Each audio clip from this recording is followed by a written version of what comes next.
the purpose of the talk is to give you an introduction to Shambhala Lineage and the teachings. The subtitle, which is kind of, I deliberated about for quite some time, of how to present this talk. Because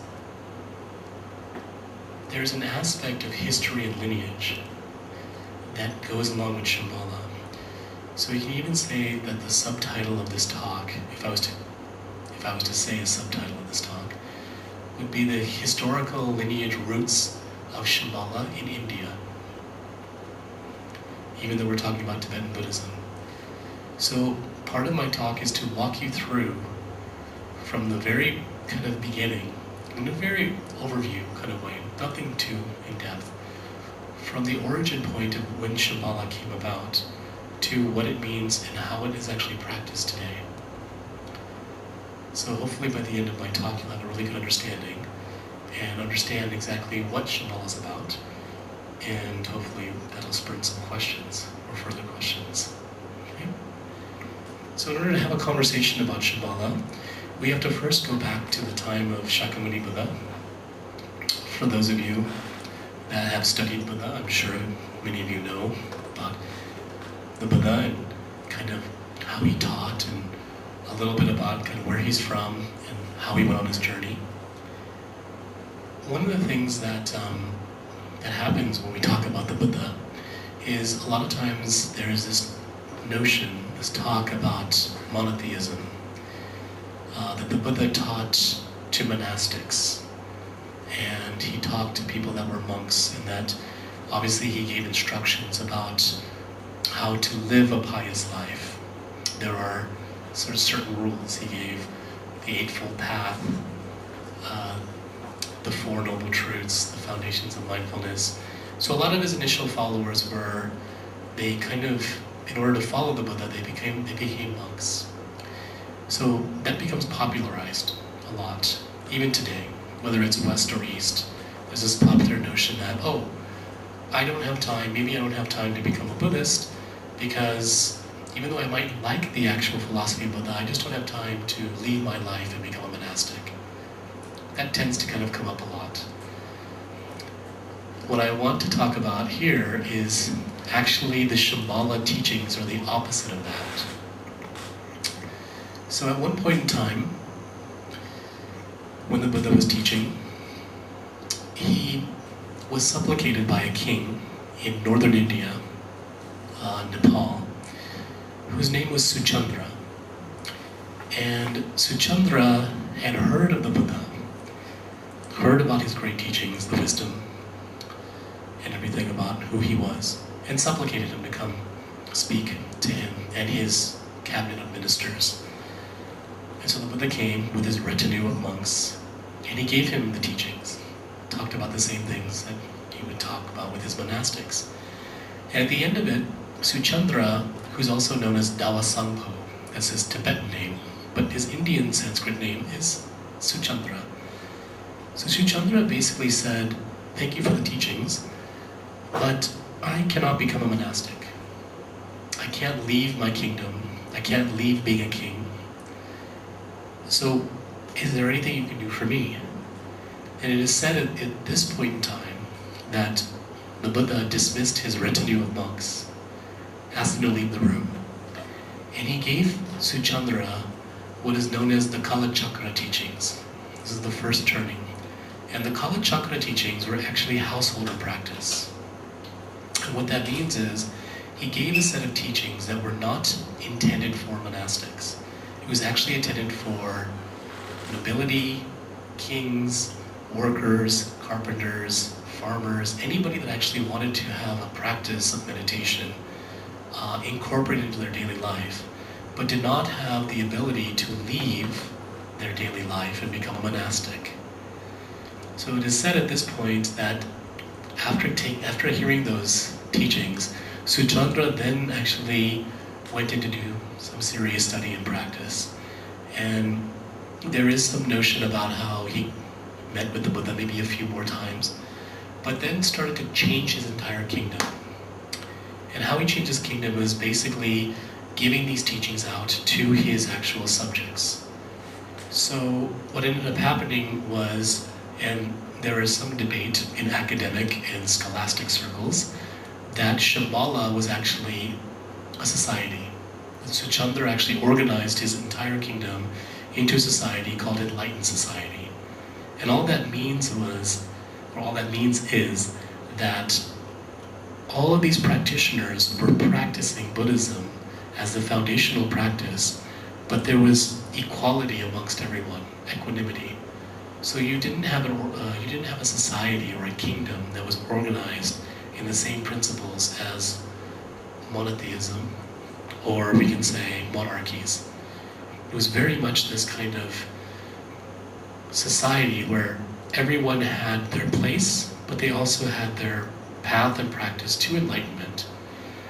And after Suchandra, they say that there was the 7 Dharma Rajas, 7 Dharma kings that came after Suchandra, and an 8th one who experienced conflict, whereby some of the people in that particular society decided to leave or tried to kind of like take their own practice or say add a religious aspect into it. And then he had to pacify that. And after that happened, then there was a lineage of 25 more kings. Now the actual whereabouts of where Shambhala exists is actually subject to debate. It is said that it has been kind of near Mongolia, near Afghanistan, the northern Himalayas. But this is actually the kind of original Shambhala teachings. And these teachings and these societies stayed intact until the 25th king. Then things kind of dismantled from there, and then everything organized into the rest of society. But the teachings themselves, which would actually come from the perspective of a lineage, master guru, that kind of a thing, had been established.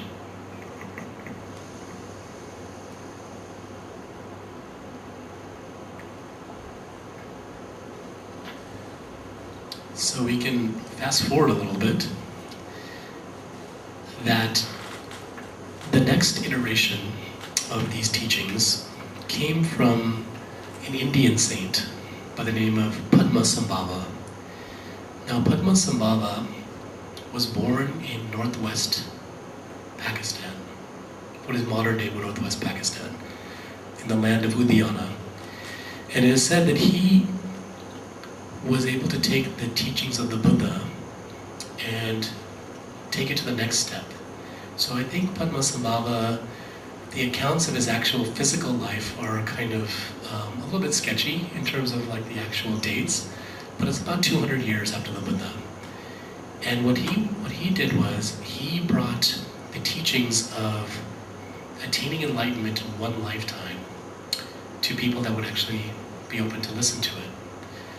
The only problem is that at the time that Padmasambhava was teaching, and that he lived, that at this point India had organized, very specifically into religions across India. So Hinduism had actually been established, Islam had been established. So what he had found was there were not many students he could actually teach these wonderful, precious teachings. So he ended up not teaching these amazing Indian Vajrayana teachings to anybody in India. And instead, what had happened is he was supplicated by a Tibetan king. So because he was a teacher, because he had this calling, he went to Tibet. And it was in Tibet that he found, obviously, his calling, but this pathway whereby he found that the local dralas, the energies that were there in Tibet, were very wrathful. There was a lot of chaos. You had warring factions, it was a very warring culture. So he came in and he actually brought these teachings to pacify not only the ground, but the local spirits, what they called the Bun deities. These are kind of like the rural, kind of almost raw kind of deities. And also brought these teachings and helped to kind of plant them there. So in doing so, Tibet actually got the beauty of these actual wonderful teachings. And that is what is said, where Tibet actually started to preserve these beautiful, amazing Indian Vajrayana teachings. And it is because of Padmasambhava that every lineage, whether we talk about the Dalai Lama, or we talk about any teacher, they will often refer to Padmasambhava. In fact, if you go to any monastery, you will likely see Padmasambhava. In Padmasambhava, you will see, because he will have a mustache, very heavy eyebrows, holding a large scepter. So this is his preceptor. This is kind of like how he pacified these energies. So this is the kind of basic origins of these Buddhist teachings, these advanced teachings, Vajrayana teachings. I won't talk too much about the differences between Hinayana, Mahayana, and Vajrayana, but I will say that these precious teachings, the Vajrayana, were started in India, and they were preserved and kept in Tibet up until the late 1950s. So moving forward from that point of view, I want to talk a little bit about what Padmasambhava taught, which is actually the core of what we know now as mystical Tibetan Buddhism.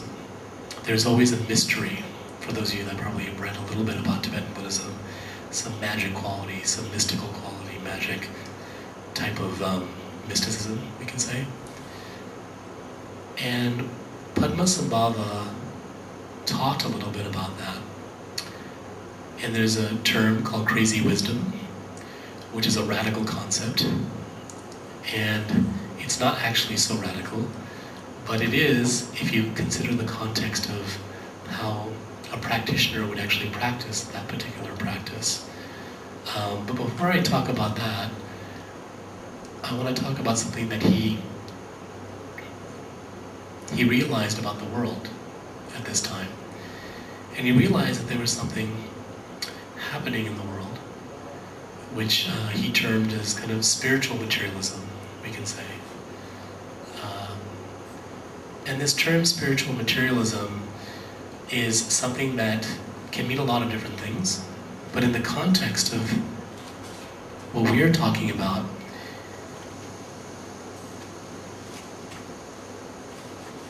we can say that it's a dry approach. It's kind of this approach to seeing the world, whether you're Hindu, Jewish, Christian, and you believe in these techniques associated with being better, being good, being divine, some sort of way of using spirituality as a practice to be a better person or to find the truth or understand the truth in some ways. And what happens as a result of that is that you get into judgments, you get into theories, and you get into a belief system that maybe our way is the right way. Our belief is correct. Or our belief is the right way of doing things. So a lot of this has to do with kind of spiritual materialism, where we don't see the spaciousness of things. We don't see the beauty of things anymore. It's all about kind of a belief system, a judgment.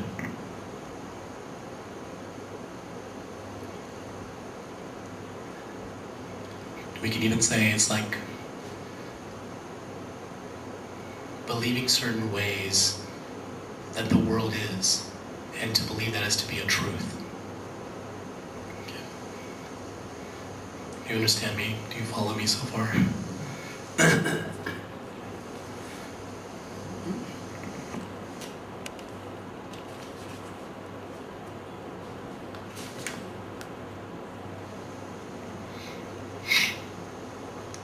So these crazy wisdom teachings, of which spiritual materialism is one aspect of that, is something that Padmasambhava knew during his lifetime.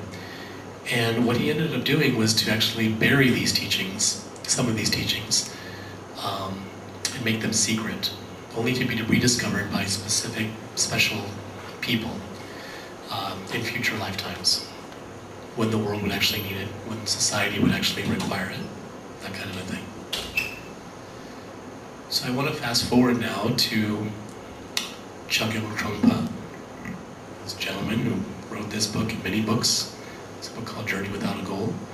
It's another book that I have up here called Crazy Wisdom, the very same Crazy Wisdom. And Chogyam Trungpa was, well, I should say that this particular Chogyam Trungpa, this is the 11th Trungpa Rinpoche, Chogyam Trungpa. When we say Rinpoche, we actually mean teacher. Rinpoche is a Sanskrit word for teacher. So the 11th Chogyam Trungpa was born in eastern Tibet, in Kham. And by the age of 16, he became the Grand Sermon, which is the Grand Master of his particular lineage. And this is the Kagyu lineage in that region, in eastern Tibet. And I'll just say that what's interesting is the landmark that's closest to eastern Tibet, to this particular city, Kham,